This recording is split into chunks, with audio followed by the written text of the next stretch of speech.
icyumweru cyane cya Adventi twinjiye muri cya gihe gikomeye cyo kwitegura amazi ya Nyagasani Yesu. Yesu wavutse rimwe yaravukiye ahantu hazwi, ariko uwo Yesu kandi turanamutegereje ko azongera akagaruka akaza kujyana abatoni be akabajyana aho yabateganyirije. Uwo Yesu kandi ahora asa buri gihe buri munsi, turamwakira cyane cyane mu bimenyetso by'amasakaramentu. Igikuru muri byo kikaba ari Eucharistia twaje guhimbaza uyu munsi. Dufite ibyishimo rero byinshi uyu munsi, kandi hari n'izindi mpamvu tuje hano. Tuje kandi gusabira umugisha bamwe mu bana banyu, abasore n'abakobwa bagiye gutangira ejo gahunda za patronage nk'uko dusanzwe tubimenyereye hano iwacu. Turabasabira kugira ngo Imana bari mu mesi z'abatumwa ibaho ubukomezi bw'ubutwari kugira ngo baze basohoze neza ubwo butumwa biyemeje. Uyu munsi turishimye cyane kandi turi kumwe na televiziyo iri hano, iraza gusakaza amashusho n'amajwi ari n'ibibera hano Isango Star. Uyu munsi abaraza kubireba amasaha ya saa 9 baraza kubona iyi misa uko yagenze, bongere bayibutsa bayijemo cyangwa se batayijemo banabikurikiye. Nimucyo ariko tubaze nanone twemerere imbere y'Imana n'imbere y'abana bacu ko turi abanyantege, ko turi abacunguzi. Dusabe imbaraga, dusabe umubiri za Nyagasani. Nemerere imbere y'Imana ishobora byose,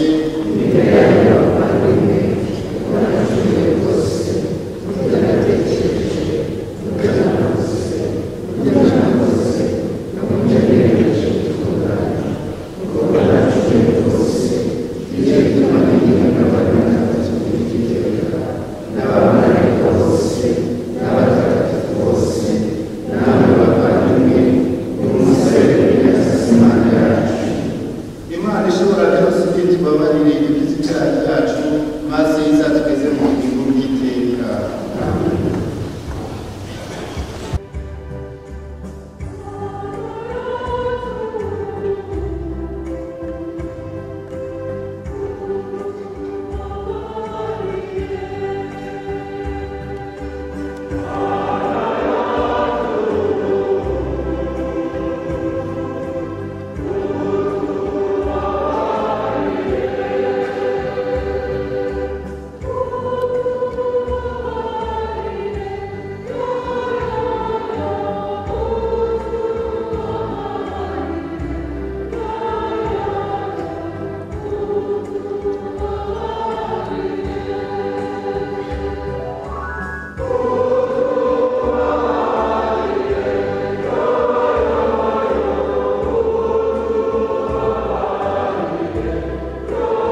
iyerekwa rya Kristo.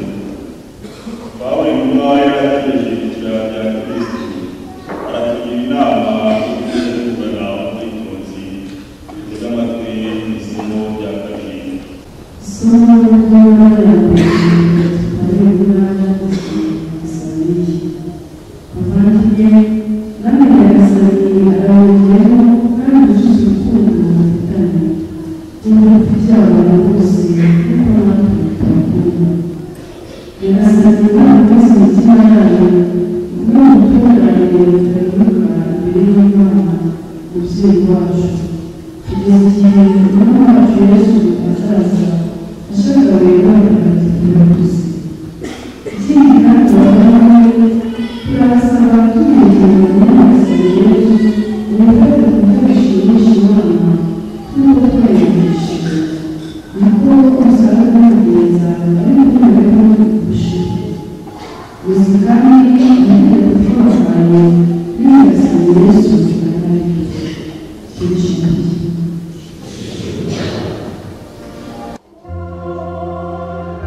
mube maso kandi musenge igihe cyose kugira ngo muzabone intege zo guhunga ibyo bintu byose bizaza no kugira ngo muzashobore gutunguka mu maso y'Umwana w'umuntu.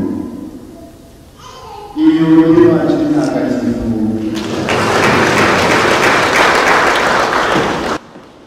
Ibyiza byuzuye nabivuze mu ntangiriro ko uyu munsi dutangiye umwaka mushya, ubundi mwaka wa liturujia, umwaka tutangirana n'iki gikomeye cya adiventi. Mu kinyarwanda ngire butari ijambo babonye ryabivuga kuko ni ijambo adiventi, ni ijambo riturutse mu rurimi rw'ikilatini risobanura adventus, bivuze ngo ni amaza n'umukuza. Ukuza uko ariko kose ni umukuza k'umuntu w'umutegetsi. Abaromani barikoresha iyo bavuga umuntu w'umutegetsi cyangwa se umuyobozi, umuntu w'icyubahiro ugiye kuza, bakoresheje ijambo adventus. Ariko ubundi muntu usanzwe uciriritse si iryo jambo ryakoreshwaga. Nuko rero iryo jambo turi kuvuga risobanura kuri twebwe abakristo ibintu byinshi. Kuza kwa Nyagasani turabwizihiza yego ku munsi wa Noheli, twibuka ko Yesu Kristo umwana w'Imana nzima yaravutse, yaraje ku isi, yaraje yoherejwe n'Imana, aza aturuka mu ijuru atuzaniye ibyiza by'ijuru kugira ngo azanatujyane muri iryo juru. Iyo yaje aturutse, ibyo byarabaye imyaka 2000 tuvuge n'imyaka 18 tubifata uko kuko amategeko ari ayo ngayo, ko iyo myaka irashize. Yesu yaraje avukira mu muryango w'abantu, avukira mu ntara runaka izwi, mu karere runaka, mu gihe kizwi. Ariko Yesu yaje arakomeza akatubwira ati nubwo naje arongera asubira mu ijuru, azongera agaruke. Ni nabyo twumvise mu ivanjiri y'umunsi ya Luka. Yesu ari kubwira abigishwa bati yewe nzagaruka, dore n'ibimenyetso bizabereka ko ngiye kugaruka. Yavuze ibimenyetso byinshi ati hazaba ibimenyetso ku zuba, mu kwezi no mu nyenyeri, naho ku isi amahanga azakuka umutima kubera urusaku rw'inyanja n'ibirunga yayo. Ibimenyetso bitangaraye byinshi. Ayo kuko n'umukundi kuza kwa Nyagasani twigeze mu kwemera. Twebwe abemera turavuga tuti umunsi umwe ibi byose turimo, ubuzima turimo buzagera igihe burangire. Icyo gihe noneho Nyagasani azaza ajyane intore ze, abajyane kubicaza aho yari yarabateganirije. Ayo maza ya kabiri ya Nyagasani turayigeze nayo. Adiventi rero ni n'ukwitega ayo maza ya kabiri, ntabwo ari ukwitegura Noheli gusa. Mbese nidukurikira neza amasomo tuzajya twumva muri liturujia, ibi byumweru bibiri byose bya mbere bizatubwira ayo maza ya kabiri. Ayo maza ya kabiri azaza y'umushikuzo, azaza n'umucamanza kugira ngo bacire urubanza isi, abeza bagenere umwanya yabateganirije, ababi nabo abantu babohereze mu kibanza cyabo bateganirijwe nabo cyangwa se bonyine ubwabo biteguriye.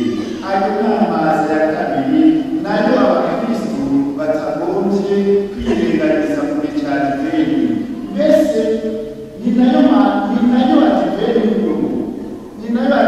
nkuru, kuko idutegurira kwinjira mu cyo twateguriwe kuva isi ikiremwa. Ubundi se tuva he? Turi bantu ki? Tujya he? Tugana he? Adiventi idufasha gusubiza ibyo bibazo bitatu. Turi bantu ki? Ibyo ni ibibazo isi yose aho ikagera mu mico y'abantu, abantu bakomeza bibaza turi bantu ki? Turi iki hano ku isi? Ese turi nk'inyamaswa, ese turi nk'amabuye, ese turi nk'ibiti bya mw'ishyamba, cyangwa dufite identity, turi bantu ki? Twebwe rero turi mu bitekerezo bwa mbere na mbere by'Imana, turi ngaha ku isi kuko Imana yatwifuje ko tuba abantu tukagenda mbese n'isi n'ibirimo byose, mu birema byose bihari nta kimwe gifite icyubahiro kingana n'icy'umuntu afite. Twebwe turi abantu kandi n'Imana yashingiye kuza kurokora isi, ntabwo yarokora isi ibicishije mu nyamaswa cyangwa mu biti, yaje yigize umuntu Yesu Kristo, umuntu nkatwe. Bisobanuye ko tuba turi abantu hari igitekerezo cya mbere gito cyane kiturengeye, turi abantu twifujwe n'Imana. Icyo ni ikibazo cya mbere umuntu w'Umukristo yamaze kumenya gusubiza kubera ukwemera kwe. Turi bantu ki? Turi iki? Noneho twamara gusubiza icyo kibazo, ikindi gihita kigaruka vuba na vuba, turajyayo, tugana he? Ko tubona iminsi igenda, turarya tugakura, tukarwaragurika tugakira, ariko bikarenga ubuzima bukarangira, bizarangirira he? Aba rero ni badiveni izadufasha kwitegura neza icyo gisubizo cya kabiri, turajya he? Iwacu ni mu ijuru. Abarokore rero bakunze kubihana cyane, kubiririmba cyane mu ndirimbo zabo. Iwacu twagenewe ni mu ijuru. Urugendo turimo hano ku isi ntabwo ari urugendo rw'igihere, rufite iyo rugana gusanga iyo twaje guturuka. Abayahudi nibo babikora neza, nibyo tugerageza natwe kujya twiyibutsa mu mwaka wa liturujia. Umwaka wa liturujia ni umwaka umeze nk'uruziga, turatangira aho twatangiriye ni naho dusoreza, bikagira uruziga. Ariko si uruziga mu myaka gusa, ni n'uruziga mu buzima. Natwe iyo twatangiriye, iyo twaje duturuka, ni nayo tuzasoreza urugendo. Twaje duturuka mu ijuru, mu cyifuzo cy'ijuru, ni naho tugera tugana.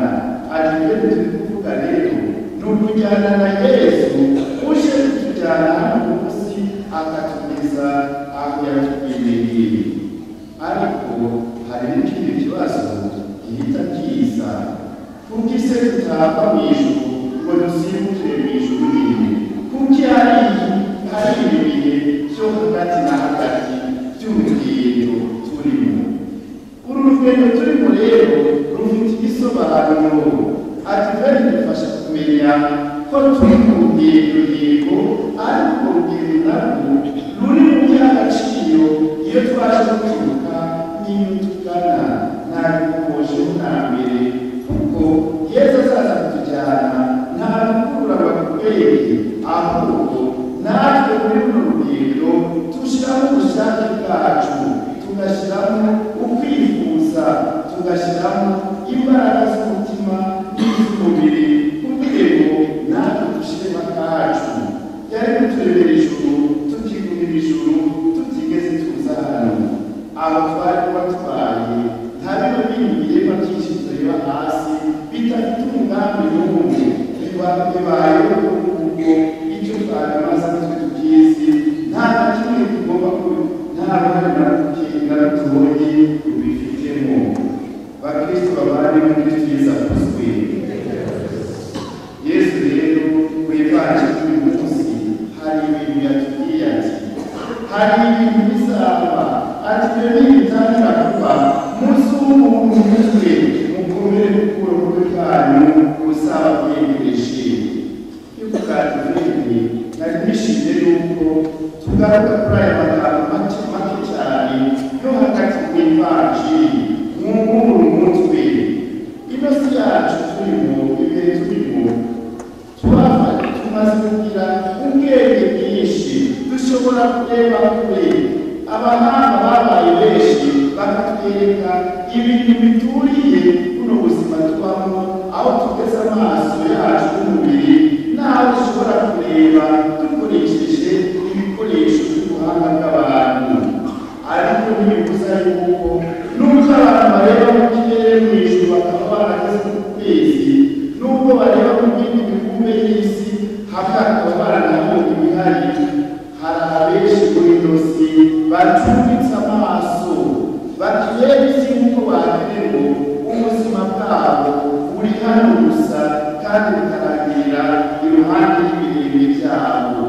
Yesu Kristo uyu munsi aratubwira ati mwubura amaso, nyuma y'ibi bintu, nyuma y'ubu buzima hari ubundi buzima bwiza kandi bukwiye ko mubyitegura hakiri kare. Mwubura amaso. Civilisation sosiyete y'ubu tuhora twubitse amaso, reba hanze ntidusohoka misa turaza kuba dufite amatelefone abatari bake bagende bubitse amaso kuri za telefone. Abanyeshuri abana muri za vakansi usanga bubitse amaso amasaha menshi kuri televiziyo mu rugo bareba filime. Abantu usanga bubitse amaso kuri za telefone, kuri za mashini, ku buryo bibagirwa n'umuntu ubari iruhande. Ubwo ni urugero ruto cyane. Kubika amaso ni ukuvuga iki? Ubuzima bwacu tubuha agaciro, tumurebesha kure cyane, hejuru mu ijuru aho Imana yateganirije. Yesu ati twubura amaso kugira ngo uwo munsi utazatuba utumo. Abantu benshi barava kuri ino si batabyiteguye, ukagira ngo ni ikintu kibakwiriye. Yesu Kristo aratubwira ati umunsi w'izina, umunsi umwe ibi tuzabivamo, ni ngombwa. None se kuko ibyo byatangira kwitegura nonaha ko n'ubundi bizaba, tubyitegure rero. Nyagasani aduhaye umwanya w'ibitwaje kugira ngo twitegure tubura amaso turi ijuru. Mbese no mu ntangiriro za Kiliziya Adiventi wari umwanya wo guhinduka, wari umwanya wo gusaba imbabazi, wari umwanya wo gusenga cyane, nk'uko twabyumvise Yesu Kristo abitubwira ati nimube maso kandi musenge igihe cyose. Gusenga rero ni ugukora tubanze amaso ijuru, tutareba gusa ibiseko mu isi yacu, ingorane n'ibibazo duhuye, ibyishimo duhura nabyo bifite agaciro yego, ariko tubyerekeza ijuru.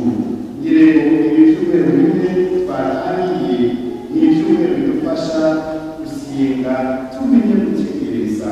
Dutegereze Yesu Kristo ugiye kuza, uzatuvukira ejo bundi ku munsi wa Noheli. Ariko kandi Yesu Kristo ugiye kuza na n'ubu nyine, na n'uyu munsi nyine araza kutwiha muri Eucharistia.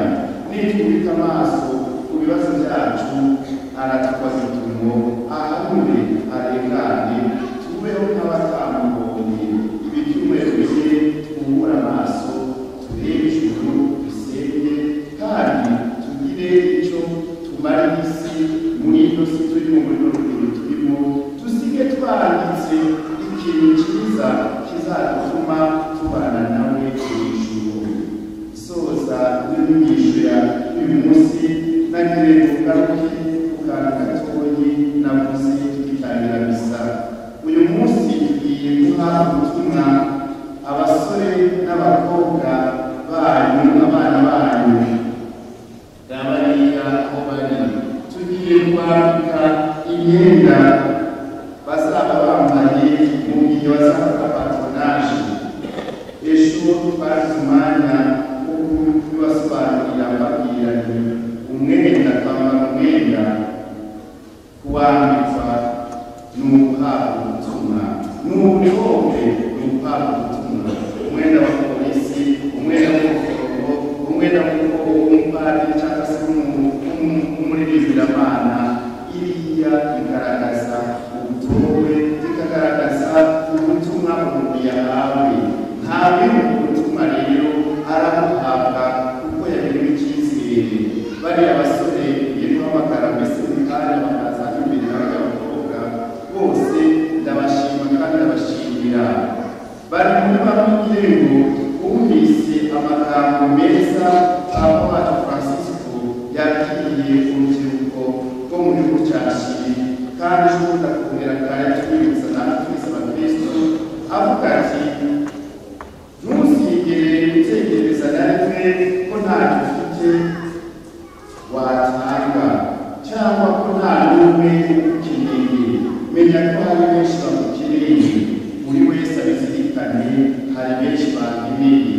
ayo magambo niyo araza kuba ari kugenda tujye kubambika ngire ngo sinzi no kubibona tuyereka abakristo hanyuma n'ubundi bakayambaye base bamenye uwo ari we. ubwo butumwa rero tubashimira mu bwitange umurabwiye hamwe n'abandi.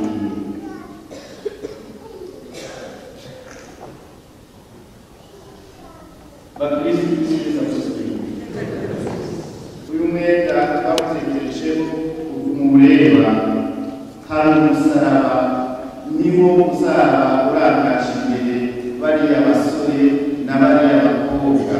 Twifuza ko Yesu Kristo witanze kubera urukundo afitiye abantu, abafitiye abantu bagenzi be, abantu ubwo rukundo rwacu yabigaragarije umusaraba.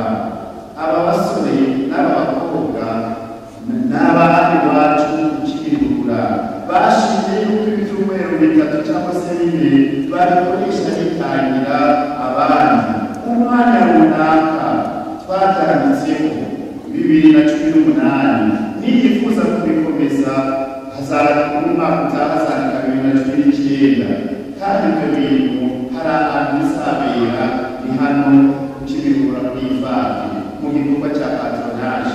Twumve rero yuko tubasabye iyi mirimo duhabwa na Kiliziya iba mu kintu runaka mu kibanza runaka ariko yose igakubika bikubiye mu butumwa bumwe gusa bwa Yesu Kristo.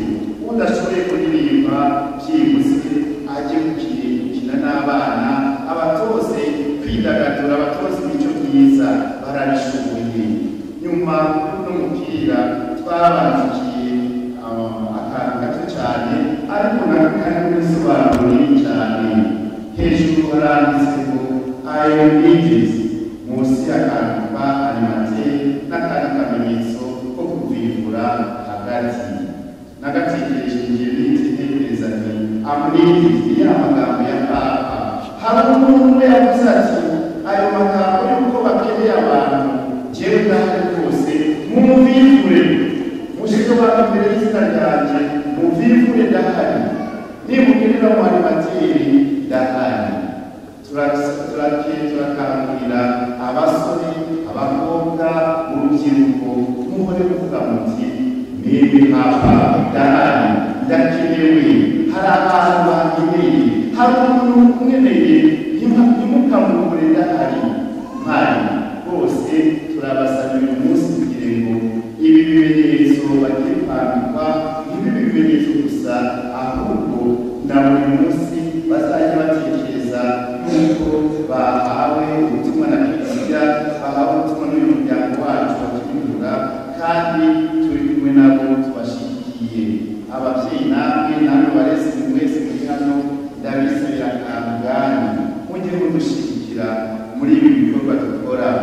Turashima kandi ndashima neza rwose, twarabitangaje ubundi yuko dushaka inkunga y'abana n'iy'abandi bantu benshi n'umutima mwiza, kandi hari abo bitugaragariza.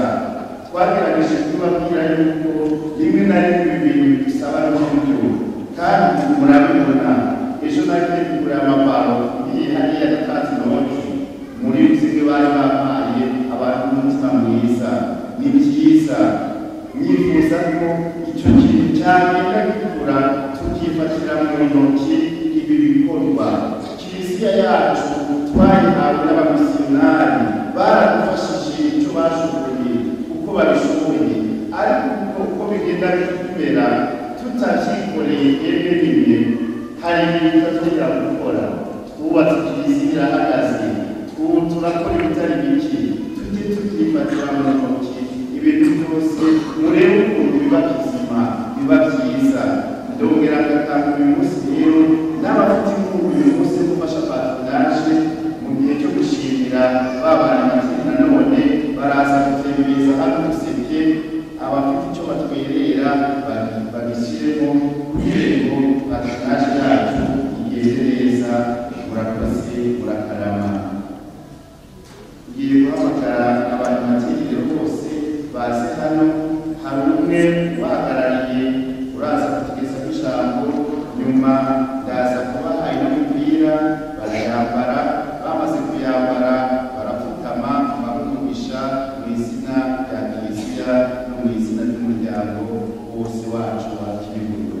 Baze abakwegera n'imbere.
Reba nawe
bariyemeza barangije kubyafata amafunguro nanone arashimira nuko bayemeza bigishwa beravuga ati nimwakiriye maze mwumve mwese iyi koko ni imfunguro y'amaraso yanjye y'isezerano rishya kandi rizahoraho iteka agiye kubereka mwebwe n'abandi bose kugira ngo mugire imbabazi z'ibyaha ibi mujye mubikora n'urwibutso rwanjye.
n'ibitwese n'amahoro.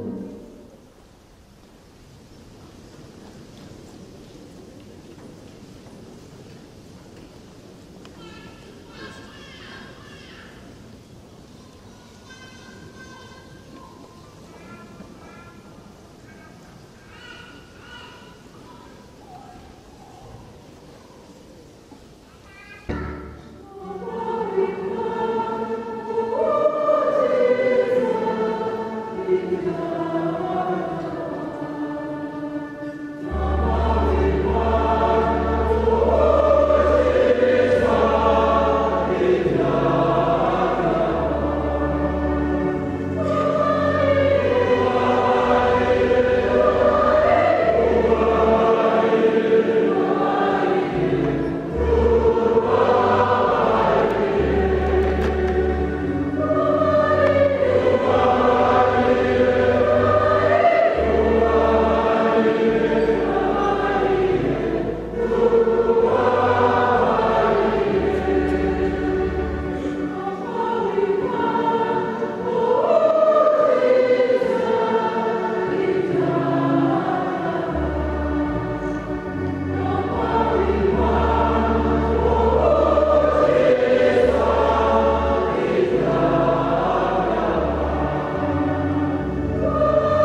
imihango y'ukarisitiya tumaze kwiyubaza nitugirira akamaro idufashe kunyura mu by'isi byiza kuko muri iki gihe ari byo dukoresha mu dutoze gukunda no kwibanda ku by'ijuru bizaba witeka ubwa kristo umwami wacu.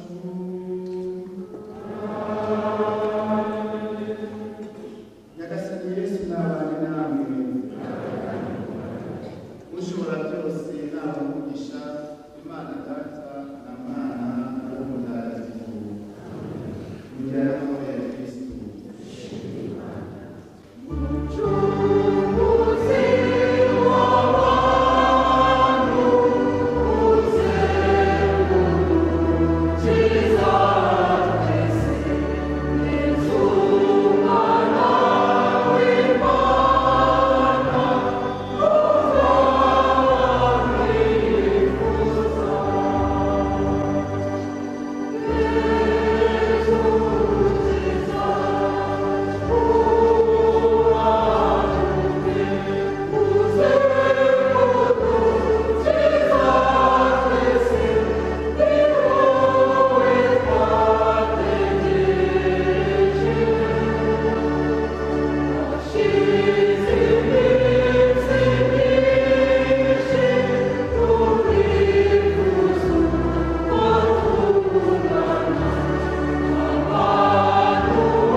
Song.